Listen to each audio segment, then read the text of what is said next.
हरे राम राम राम हरे हरे. हरे कृष्ण कृष्ण कृष्ण हरे हरे. पुंडलिक वरदा हरी विठ्ठल श्री ज्ञानदेव तुकाराम सद्गुरु श्री ज्ञानेश्वर महाराज की जय. जगद्गुरु तुकाराम महाराज की जय. पंढरीनाथ भगवान की जय. आपण अध्याय क्रमांक 6 आणि त्यातल्या ओवी क्रमांक 403 पर्यंत मागच्या सत्रामध्ये चिंतन केलं. आता आपल्याला श्लोक क्रमांक 32 पासून आता चिंतन करायचं आहे. काय विशेष आहे या चिंतनाचं? तर समतेची साधना काय असते आणि अशी साधना केल्यानंतर अनुभव काय येतो हे सांगणारं हे सूत्र आपण आता बघणार आहोत. या 32व्या श्लोकामध्ये भगवंत समता आपल्याला सांगतायत. काय म्हणतात? आत्मोपपैन्न सर्वत्र समं पश्यति योऽर्जुन सुखं वा यदि वा दुःखं स योगी परमो मतः. हे अर्जुना, जो योगी आपल्याप्रमाणे म्हणजे आपल्या शरीरातील विविध अवयवांना ज्या समभावाने पाहतो त्याप्रमाणे सर्वत्र सर्व प्राणीमात्रांना समभावाने पाहावे. तो पाहतो त्याच पद्धतीने सुख व दुःखासही पाहतो. तो योगी अत्यंत श्रेष्ठ मानला गेलेला आहे. अशा प्रकारची समता या ठिकाणी सांगितलेली आहे. आप परभाव नाही, सुख दुःख वेगळं नाही, दोन्ही एकच आहे. समता जोपासणे ही गीतेत सांगितलेली प्रमुख साधना आहे. अध्याय क्रमांक 5 आणि श्लोक 18-19 समता धारण करण्याची साधना. अध्याय क्रमांक 5 श्लोक 18 वरील विवेचनामध्ये आता आपण थोडंसं पाहूया, त्याचं चिंतन करूया. श्लोक 18 असा आहे. विद्या विनय संपन्ने ब्राह्मणे गविहस्तिनी शुनी चैव शोपाके च पंडिता समदर्शनः. अर्थ, तो ज्ञानी पुरुष विद्या विनय संपन्न असलेला ब्राह्मण एक, गाय दुसरी, हत्ती तिसरा, कुत्रा चौथा आणि चांडाळ पाचवा या सर्वांना समदृष्टीने पाहतो. जीवनमुक्तास समदृष्टी म्हणजे समता दृष्टी असते, पण तत्पूर्वी समदृष्टीची म्हणजे समतेची आणि साम्यरसाची साधना करावी लागते. साधनेनंतरच शक्य असतं. श्लोक क्रमांक 19 असा आहे. इहेव तर्जितः सर्गो येषां साम्ये स्थितं मनः निर्दोषं हि समं ब्रह्म तस्मात् ब्रह्माणि ते स्थितः. ज्यामध्ये ब्रह्माचे स्वरूप सांगणारा सिद्धांत या श्लोकात आलेला आहे. ज्याचे मन साम्यात स्थित आहे. सर्व भूते व्यक्ती वस्तूबाबत संपूर्ण समता निरंतर जोपासून असलेल्या परिपक्वावस्थेत या सर्वांच्या बाबतीत प्राप्त झालेली मनबुद्धीची विषमतारहितता, भेदरहितता, अनुकूल प्रतिकूलादी द्वंद्वरहितता आणि काम क्रोध लोभ द्वेषादी दोषरहितता व ज्यामुळे त्यांचे मन विकार चांचल्यरहित होऊन शांतीमध्ये स्थित आहे. त्यांनी ज्या जिवंतपणी संपूर्ण संसारात जिंकलेले आहे म्हणजे संपूर्ण भवसागर तरुण जीवनमुक्तावस्था प्राप्त केली आहे. कारण ब्रह्म हे भेदरहित दोषरहित व सर्वभूतात सम आहे. म्हणून ते सच्चिदानंद घन ब्रह्माच्या ठिकाणी म्हणजे आत्म्याच्या ठिकाणी अर्थात परमात्म्याच्या ठिकाणी स्थित असतात. या समतेलाच योग म्हटले आहे. समत्वम योग उच्यते. आता आपल्याला स्वतःचा अनुभव काय असतो? एका हातात जर फ्रॅक्चर झाले तर दुसरा हात संरक्षणासाठी पुढाकार घेतोच ना, पण त्याला कोणताही अहंकार नसतो, उपकाराची भावना वाटत नसते. स्वतःच्या अवयवाच्या बाबतीत व्यक्ती जशी समता जोपासते तशी समता चराचर सृष्टीशी जेव्हा व जसा संबंध येतो त्यावेळी जोपासावी. भगवंतानी समतेचा उहापोह अनेक ठिकाणी केलेला आहे. त्यातल्या अनेक श्लोकांपैकी काही श्लोकांचं वाचन मी आता करणार आहे. अध्याय क्रमांक 2 श्लोक क्रमांक 48 असा आहे. योगस्थ कुरु कर्माणि संगम त्यक्त्वा धनंजय सिद्ध सिद्ध्यो समो भूत्वा समत्वम योग उच्यते. अध्याय क्रमांक 6 आणि श्लोक क्रमांक 9. सवृन्मित्रायुदासीन मध्यस्त्वदेशबन्धुषु साधुष्वपि स पापेषु समबुद्धिर्विवश्यते. पुढे याच अध्यायात 6व्या अध्यायामध्ये श्लोक क्रमांक 29 काय म्हणतात भगवंत. सर्वभूतस्थं आत्मानं सर्वभूतानि चात्मनि ईक्षते योगयुक्तात्मा सर्वत्र समदर्शनः. नंतर अध्याय क्रमांक 12 आणि श्लोक क्रमांक 4 असा आहे. संनियम्येन्द्रियग्रामं सर्वत्र समबुद्धयः ते प्राप्नुवन्ति मामेव सर्वभूतहिते रतः. आता अध्याय क्रमांक 13 मध्ये 27 आणि 28 श्लोक एकत्र वाचतो.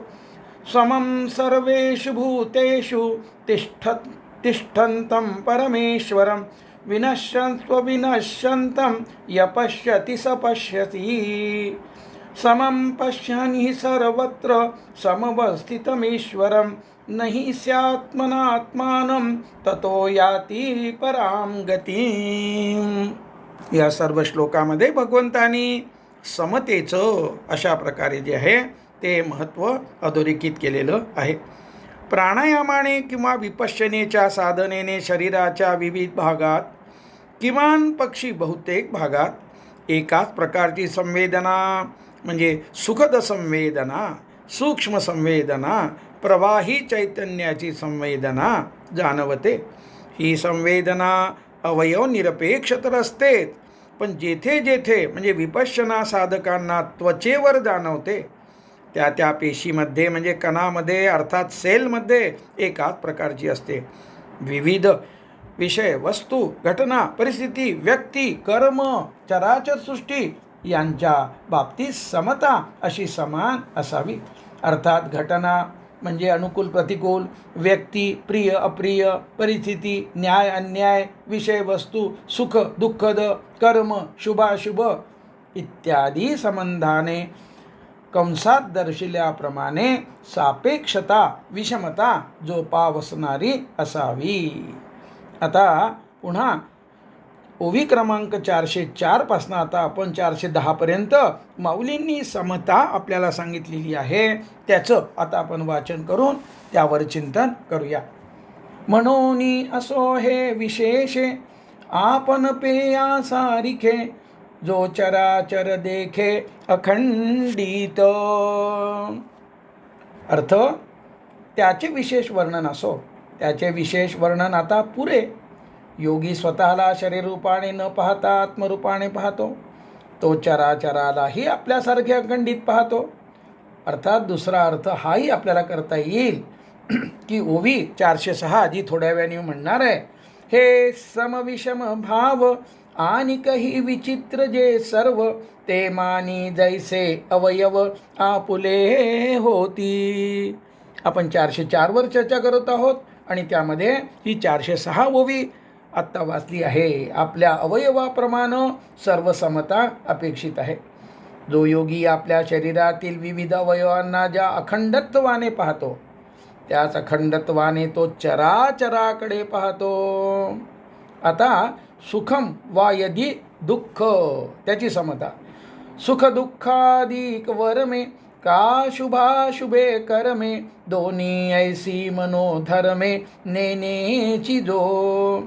सुख दुःखादी बाबी म्हणजे योग्यायोग्य, अनुकूल प्रतिकूल, न्याय अन्याय, चांगले वाईट व शुभाशुभ कर्मे म्हणजे पाप पुण्यात्मक, सिद्ध असिद्ध, सुकृत दुष्कृत कर्मे असा वेगाद्वारे तद्रूपतेचा अनुभव साधना सुरू करण्यापूर्वी जो येत होता. अर्जुनाचा अनुभव माऊलींनी आपल्याला अध्याय क्रमांक 2 आणि ओवी क्रमांक 68-69 मध्ये सांगितलेला आहे. ती ओवी. तैसे राज्य भोग समृद्धी उज्जीवन नो हे ये बुद्धी एथ जिव्हाळा कृपानिधी कारुण्य तुझे. चक्रवर्ती राजास उपलब्ध असलेले भोग व समृद्धी मोहाने ग्रासित झालेल्या माझ्या बुद्धीस पुनरुज्जीवन देणारी नाही. भोग व समृद्धी हे माझ्या सध्याच्या या जन्मीच्या बुद्धीला स्थिर व सूक्ष्म बनवू शकणारे साधन नाही. आणि म्हणून हे कृपानिधी, तुमचा जिव्हाळा म्हणजे प्रेमपूर्ण बोलतानाचे सानिध्य हेच मला दाखविलेली दया म्हणजे कारुण्यरूप आधार असणार आहे. ओवी क्रमांक 69. ऐसे अर्जुन तेथ बोलिला, जवक्षण एक भ्रांती सांडिला, मग पुनरपी व्यापला उर्मी तेने. आत्ताच्या ओळीमध्ये अर्जुन म्हणाले होते, हे कृपानिधी, तुमचे प्रेमपूर्ण बोलतानाचे सानिध्य हेच मला कारुण्यरूप आधार असणार आहे. तेव्हा एक क्षणच भ्रांतीने त्याच्या मनाला सोडले होते. तेव्हा अर्जुन वरील प्रमाणे एवढे सुज्ञपणाने बोलला. मग पुनश्च त्याच्या मनाला शोकमोहाच्या उर्मीने म्हणजे आवेगाने व्यापले.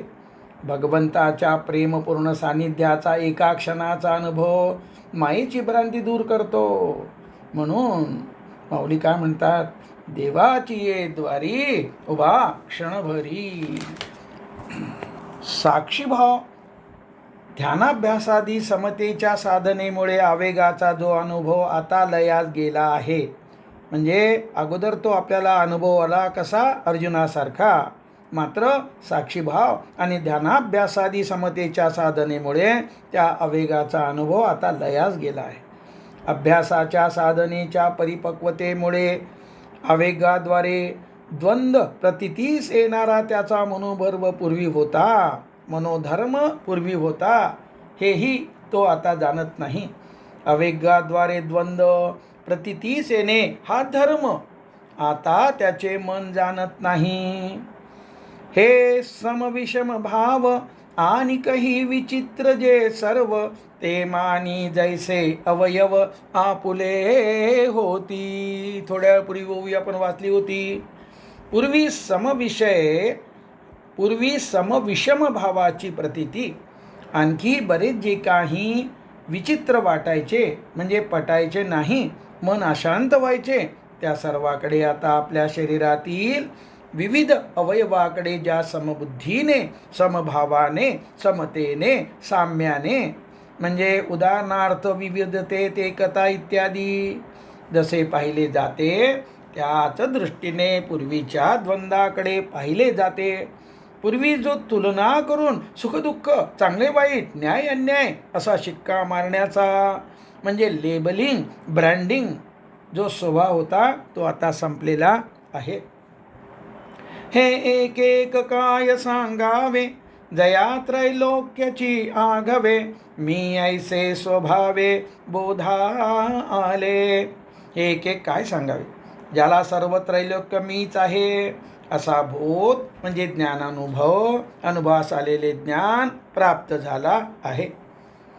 तयाही देह एकुकीर आथी, लौकिकी सुख दुःखी तया ते म्हणती, परी आम्हा ते ऐसी प्रतीती परब्रह्मची. हा 408.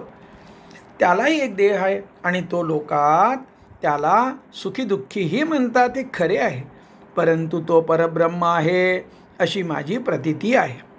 जीवनमुक्ताला काटा टोचला तर इतरांच्या प्रमाणे दुःख संवेदना होते. रोग आघात झाला तर वाईट वाटते, पण तद्रूपता त्रागा नसतो. मीच का, माझ्यावरच का असा त्रागा नसतो. लहान सहान प्रतिकूल गोष्टी हसत खेळत घेतल्या जातात. पार्श्वभूमीवर आत्मानंद असल्यामुळे मोठा आघात होऊ नाही. हा आघात माझ्याच भल्यासाठी असणार आहे अशी खात्री असते. आयुष्य हे असे सुखदुःखाचे मिश्रण असते हा भाव असतो. आघाताकडे चॅलेंज म्हणून शिकण्याची संधी म्हणून पाहिले जाते. आघात आल्याबरोबर पुढे काय करावे ते कळते, हतबलता येत नाही. जबाबदारीने पुढील आवश्यक कारवाई केली जाते. सुखोपभोग मिळाला तर हर्ष होत नाही. आनंदाची डोही आनंद तरंग हा अनुभव येतो. जीवनमुक्तावस्थेत अनुभवास येणाऱ्या समतेचे स्वरूप अशा प्रकारचे असते. म्हणून माऊली म्हणतात त्यालाही एक देह आहे. आणि लोकात म्हणजे इतर लोक लौकिक अर्थाने त्याला सुखी दुःखीही म्हणतात, हेही खरे आहे. आता साधना आणि अनुभूतीमध्ये गफलत होऊ देऊ नये. साधना व अनुभूती यांच्यातील परस्पर भिन्नता ओळखण्यामध्ये चूक होऊ देऊ नये. द्वंद्वरहित होण्यासाठी सजगता व साक्षी भावाद्वारे समता जोपासणे ही जीवन मुक्तावस्था प्राप्तीसाठीची गीतेतील प्रमुख साधना आहे. साधनेचा विस्तार अध्याय क्रमांक 5 आणि श्लोक क्रमांक 18 आणि 19 थोड्यापूर्वी आपण ज्याचं वाचन केलं त्यामध्ये आपण पाहिलाच आहे. समतेचा अनुभव येणे हे जीवन मुक्तावस्थेचे लक्षण आहे. सर्वत्र एक रस असलेले तत्व आत्मा अनुभवास येणे हा जीवन मुक्तावस्थेतील समतेचा अनुभव आहे. हाच विषय समबुद्धी या संज्ञेने ओवी क्रमांक 95 ते 101 याच अध्यायात आपण त्याचं चिंतन केलेलं होतं. आणि आता विविध अध्यायातील समतेची साधना सांगणारी माऊलींची ओवी. म्हणोनी आपण पा विश्व देखिजे आणि आपण विश्व होईजे, ऐसे साम्यची एक उपासीजे पांडवागा. म्हणून आपल्या ठिकाणी विश्व पाहावे आणि आपणच विश्व व्हावे अशा एका साम्याचीच उपासना तू कर. स्वतःच्या ठिकाणी जे सत अधिक चित अधिक आनंदत्व आहे तेच सच्चित आनंदत्व विश्वाच्या ठिकाणी आहे. अशा साम्याचीच तू उपासना कर. साम्याची समतेची समदृष्टीची साधना ही गीतेतील प्रमुख साधना आहे. साधना व अनुभूती स्पष्ट होण्यासाठी समतेवरील पुढील श्लोक व त्यापुढील कंसात दर्शविलेल्या ओव्या सलगपणे आपण वाचण्याचा प्रयास करूया. यापूर्वी श्लोक तर आपण वाचले, मात्र आता ओव्या आपण बघूया. अध्याय क्रमांक 2 ओवी क्रमांक 270. आचरता सिद्धी गेले तरी काजाची कीर आले, परी ठेलिया ही सगुण जहाले, ऐसेची मानी.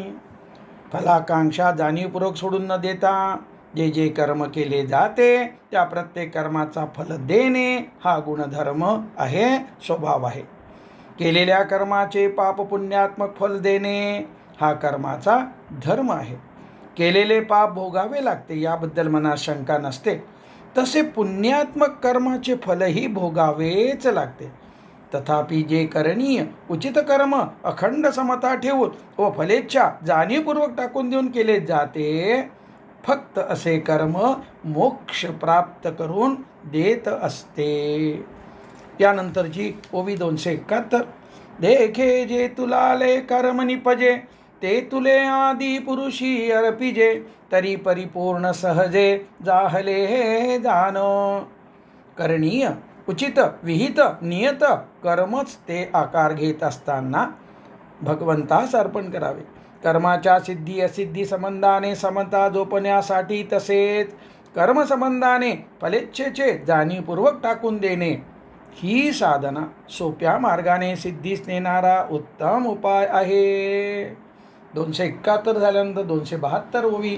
देखे संता संत कर्मी, हे जे सरिसे पण मनोधर्मी, तेची योग स्थिती उत्तमी प्रशंसीजे.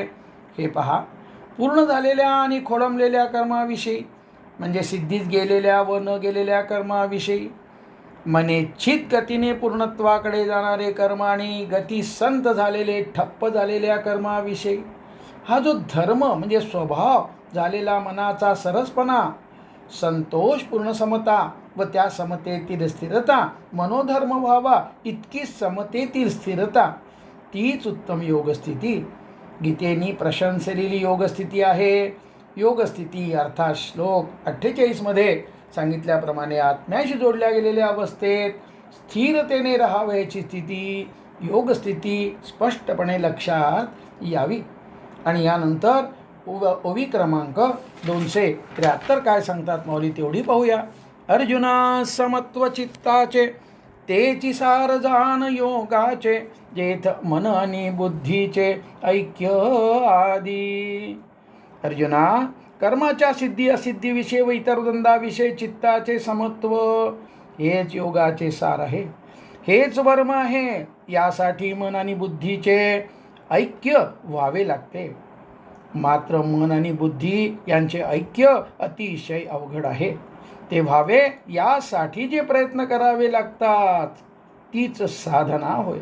ती आधी केल्याशिवाय मनबुद्धीचे ऐक्य झाल्याशिवाय समत्व साधता येणार नाही. हा अध्याय 2 मधल्या ओवी क्रमांक 270 ते 73 आपण पाहिल्या. अध्याय क्रमांक 5 मध्ये ओवी क्रमांक 89 आणि 101 पाहणार आहोत.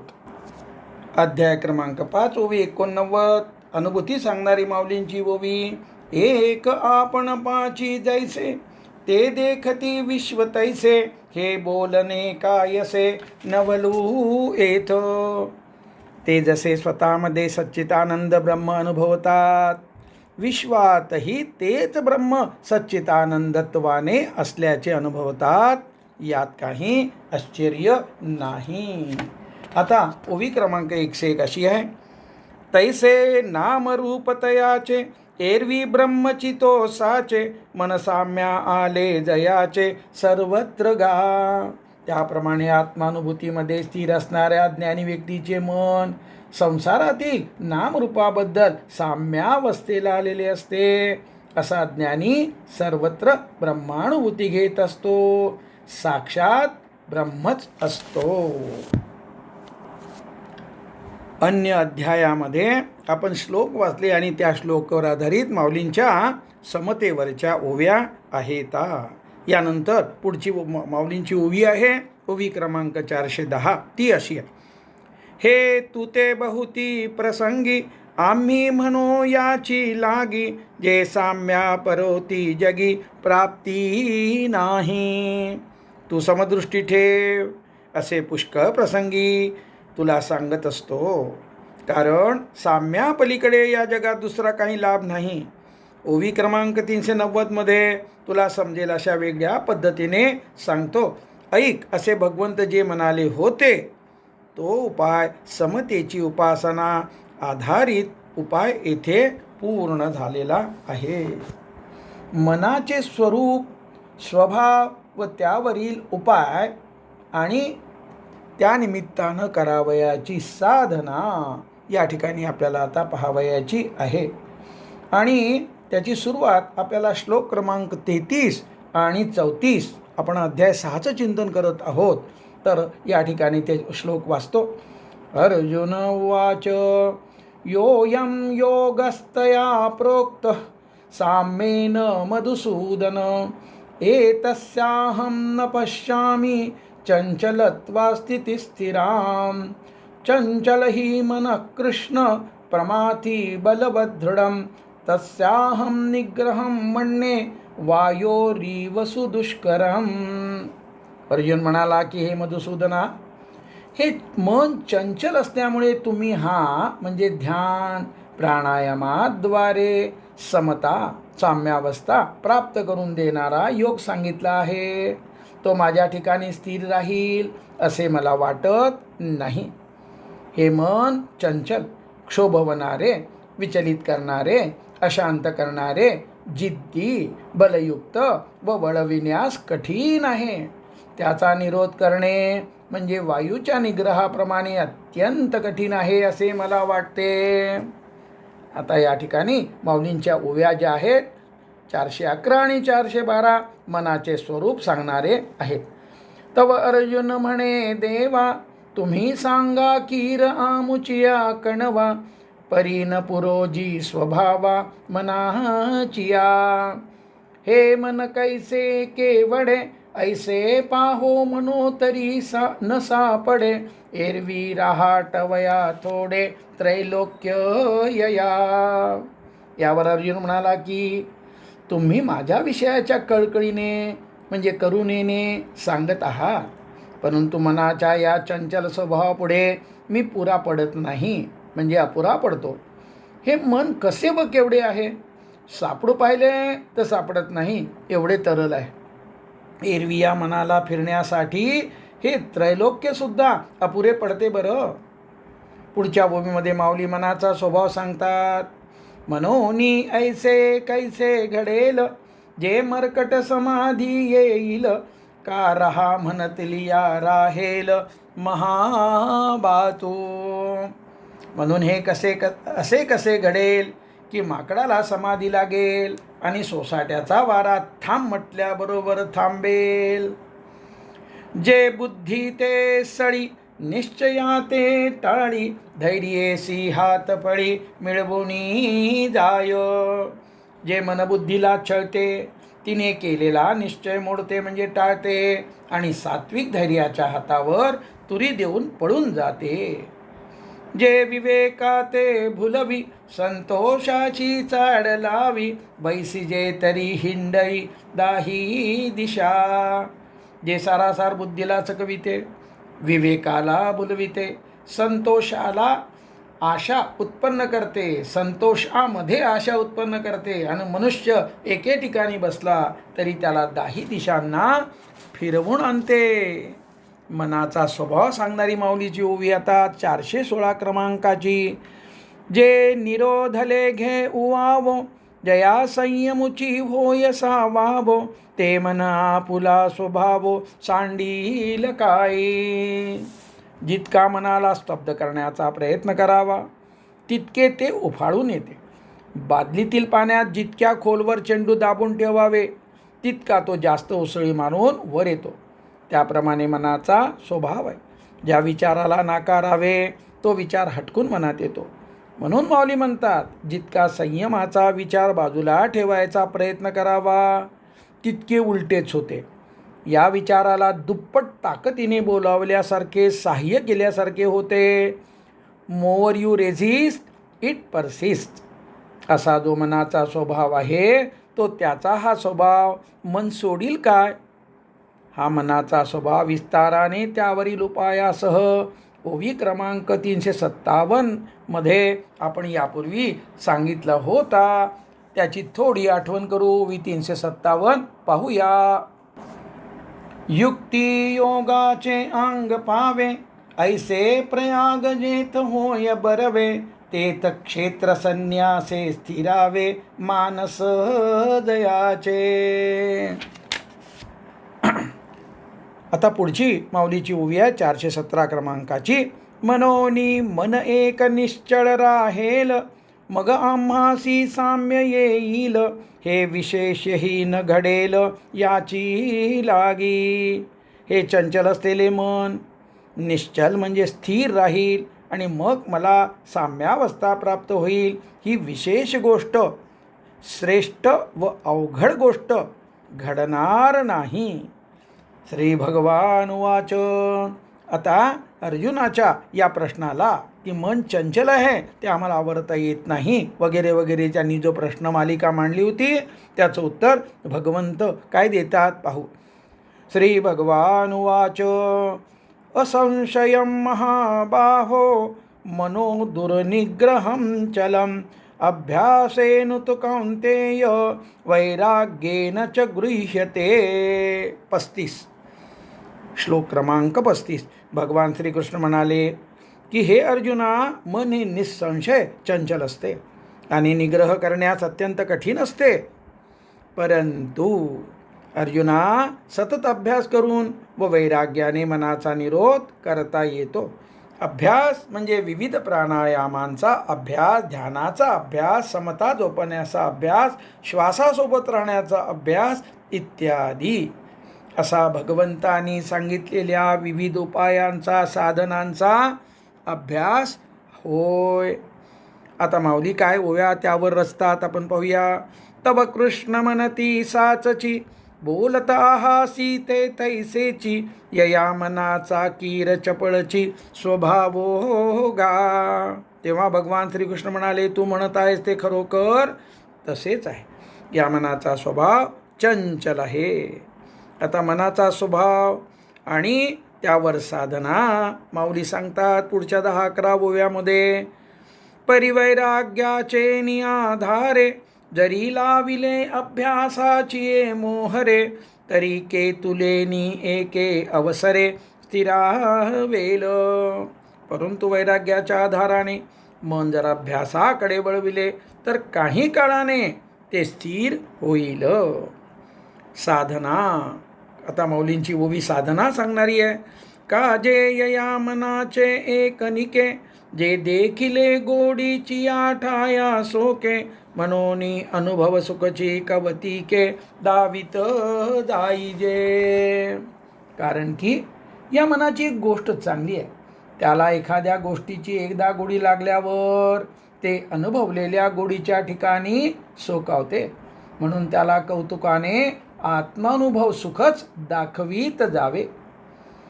एकदा गोडी लागल्यावर मन गोडीच्या अनुभवाला सोकावते हा सिद्धांत ध्यान, प्राणायाम, कुंडलिनी अभ्यास, आध्यात्मिक शिबिराला जाणे, आध्यात्मिक अध्ययन, अध्यापन, पूजा, उपासना, कीर्तन, प्रवचनास जाणे, निरपेक्ष प्रेम, जबाबदारी, वाचिक तप, दान, यज्ञ, इष्टापूर्त कर्म, फलांकांक्षारहित जनता जनार्दनांची सेवा, भगवंताचे माऊलीचे सान्निध्य अनुभवणे, अष्टसात्विक भाव अनुभवणे, भजनावर आनंदाने नाचणे, गाणे, सात्विक आहार, उपवास, मौन, श्वासानुसंधान, सद्गुणातील वाढ, साक्षीभाव जोपासणे, संत संग, क्षीण होत जाणारा वृत्ती प्रवाह अनुभवणे, या सर्व साधनांना लागू आहे. यापैकी एक किंवा अनेकांची एकदा गोडी लागली की मन सात्विक अनुभव सुखाला सोकावते. हा मनाचा चांगला स्वभाव आहे. मनाच्या चांचल्याआदी वाईट स्वभावावरच जास्त बोलले जाते, जे एकतर्फी आहे. थोडेसे चिंतन करून वरील यादीपैकी कोणकोणत्या बाबीबाबत सात्विक सुखाची आवड अनुभवली आहे याचा आढावा घ्यावा. त्यामुळे ध्यान प्राणायामाबाबत गोडी वाढेल. ध्यान प्राणायाम अखंडपणे कित्येक वर्ष करणारे साधक आहेत, कारण त्यातील गोडीच्या अनुभवास ते सोकावले आहे असे लक्षात घ्यावे. काही महिने रोज ध्यान प्राणायाम केला की मनाचे चांचल्य कमी होणे, बुद्धी स्थिर, सूक्ष्म तल्लख होणे, सर्जनशीलतेत वाढ होणे, आरोग्य सुधारणे, हे स्वतःमध्ये झालेले बदल स्वतःच्या लक्षात येतात व त्या गोडीला साधक सोकावतो. पुढे भगवंत म्हणतात, असंयतात्मना योगो दुष्पाप्य इति मे मतिः, वश्यात्मना तु यतता शक्यो वाप्नुमुपायतः. त्या श्लोकामध्ये म्हणजे वरील 35व्या श्लोकामध्ये भगवंतांनी विविध उपायांचा अभ्यास वैराग्याने मन वश करून घेता येते असे सांगितले. प्रस्तुत श्लोकात भगवंत म्हणतात, वैराग्य न जोपासल्याने, विविध उपायांच्या अभ्यासाच्या कमतरतेमुळे, अभावामुळे, प्रयत्नाच्या उणिवेमुळे ज्याचे मन वश झालेले नाही त्याला योग प्राप्त होणे कठीण आहे. हे मलाही पटते असं भगवंताचं म्हणणं आहे. परंतु उपायपूर्वक प्रयत्न करणाऱ्या, विविध उपायांचा प्रयत्नपूर्वक अभ्यास करणाऱ्या साधकाला मन वश होऊन योगप्राप्ती सहज शक्य आहे असेही माझे मत आहे. सारांश, प्रयत्नपूर्वक सर्व उपायांचा अभ्यास करावा आणि मुख्य म्हणजे त्याला पर्याय नाही. आता माऊली म्हणतात, एरवी विरक्ती जयासी नाही, जे अभ्यासी नरिगती कही, तया ना कडे हे आम्हीही न म्हणू काही.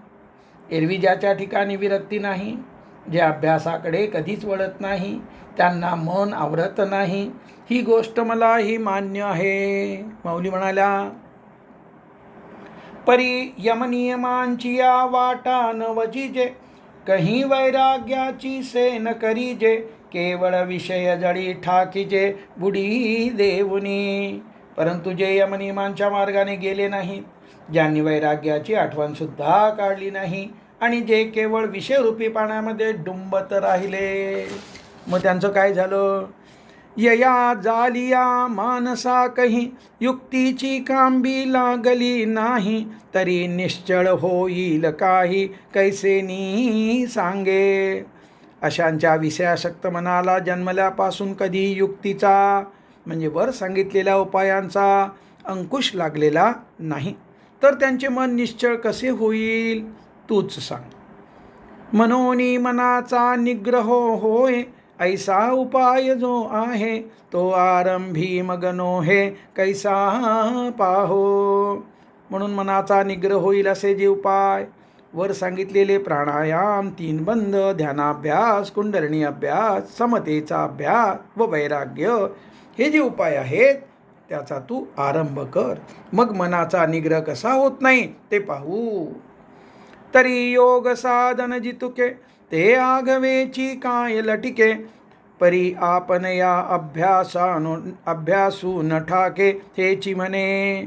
जेवढी म्हणजे वर सांगितलेली योग साधने आहेत ती सर्व लटकी म्हणजे तोकडी बिनकामाची आहेत का? परंतु तूच अभ्यासाचा निश्चय करून खंबीरतेने म्हणजे धैर्याने उभा राहत नाहीस असेच म्हणावे लागते. माऊली पुढच्या ओवीत सिद्धांत सांगतात, म्हणतात, अंगी योग्याचे होय बळ, तरी मनके तुले चपळ, काय महदादी हे सकळ, आपुनो हे. अंगामध्ये योगाभ्यासाचे बळ असले तर प्राणायाम ध्यानाभ्यास सुरू केला तर त्यापुढे मनाच्या चंचलतेची काय क्षमता आहे. आपले हृदयाकाश, चिदाकाश, महदाकाश, आपले असलेले सच्चित्त आनंदत्व आपल्याला अनुभवास येणार नाही का? हे सर्व आपले नाही का? हे सर्व आपले नाही अनुभवणे क्षमतेबाहेर आहे अशा न्यूनगंडातून प्रथम बाहेर यावे अशी भगवंताची आणि माऊलींची अपेक्षा आहे. तेथ अर्जुन म्हणे निके, देवो बोलती ते न चुके, साचची योग बळेसी न तुके मनोबळ. त्या प्रसंगी अर्जुन म्हणाला की तुम्ही म्हणता ते बरोबर म्हणजे खरे आहे. योगाभ्यास करणाऱ्या, करू इच्छिणाऱ्या साधकाच्या सामर्थ्यासमोर मनाचे सामर्थ्य टिकणारे नाही, म्हणजे तुलना करण्यासही योग्य नाही. तरी तोच योगू कैसा केवी जानो, आम्ही तुले दिवस याची मातुही नेनो, मनोनी मना ते जी म्हणो अनावर. परंतु तोच योग कसा आहे आणि त्याचे ज्ञान कसे करून घ्यावे याबद्दल इतके दिवस आम्हाला काहीही माहिती नव्हती, म्हणून आम्ही म्हणत होतो की हे मन अनावर आहे.